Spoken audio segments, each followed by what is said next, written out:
বাংলাদেশ পার্টির ভারপ্রাপ্ত চেয়ারম্যান জনাব তারেক রহমান, ওনারা আজকের এই মহান মে দিবসে, আন্তর্জাতিক শ্রমিক দিবসে, আপনারা জানেন যে আজকে শুধু ঢাকা না সারা বাংলাদেশে, আর ঢাকাতে আপনারা জানেন যে আমাদের পার্টির ভারপ্রাপ্ত চেয়ারম্যান প্রধান অতিথি থেকে আজকের এই ছাত্র জনতা এবং শ্রমিক জনতার যে সমাবেশ, সেই সমাবেশে উনি প্রধান অতিথি থাকবে। তারই আলোকে সারা বাংলাদেশের নয়, আমাদের রাজবাড়ী জেলা বিএনপির উদ্যোগে, রাজবাড়ী শ্রমিক দলের উদ্যোগে আজকের এই শ্রমিক ছাত্র জনতা শ্রমিক সবাই একাকার হয়ে আজকে আমরা এখনই আমাদের র্যালি বের করব। এই র্যালির সৌন্দর্য রক্ষার জন্য প্রথমে আমাদের জেলা বিএনপি ও শ্রমিক দলের যে ব্যানারটা আছে সেই ব্যানার থাকবে, তারপরে পর্যায়ক্রমে যে সমস্ত ব্যানার রয়েছে সেগুলো থাকবে।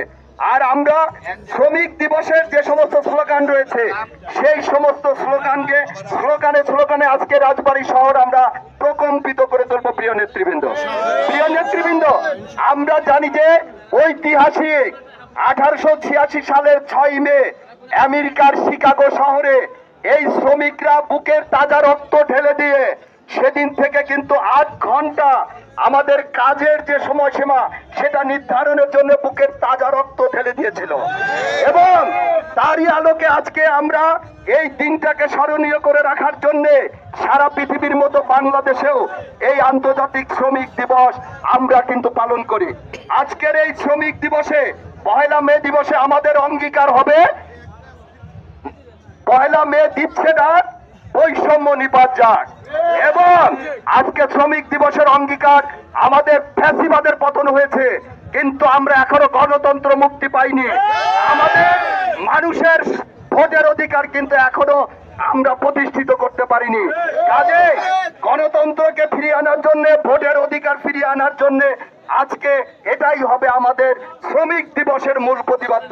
পরিশেষে প্রিয় নেতৃবৃন্দ, আমরা এখন সুশৃঙ্খল ভাবে আমাদের জেলা বিএনপি সুযোগ্য কনভেনার অ্যাডভোকেট লিয়াকত আলী বাবু এবং সদস্য সচিব কামরুল আলমের নির্দেশনায় আমরা এখন আমাদের ওই আমগাছতলা লাভলি স্টুডিওর এখান থেকে আমরা পর্যায়ক্রমে আমরা এই মিছিলের আমরা কার্যক্রমগুলো করব।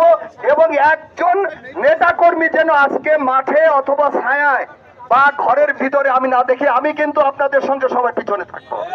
প্রিয় নেতৃবৃন্দ, আমরা মিছিলটি বের করে আমরা পান্না চত্বর হয়ে পৌরসভার এখান থেকে ইউটার্ন নিয়ে আমরা রেল গেট পার হয়ে আমরা বাজার প্রদক্ষিণ করে আবার ইনশাল্লাহ আমরা আমাদের দলীয় কার্যালয়ে আজকে এই শ্রমিক সমাবেশের র্যালি শেষ করব।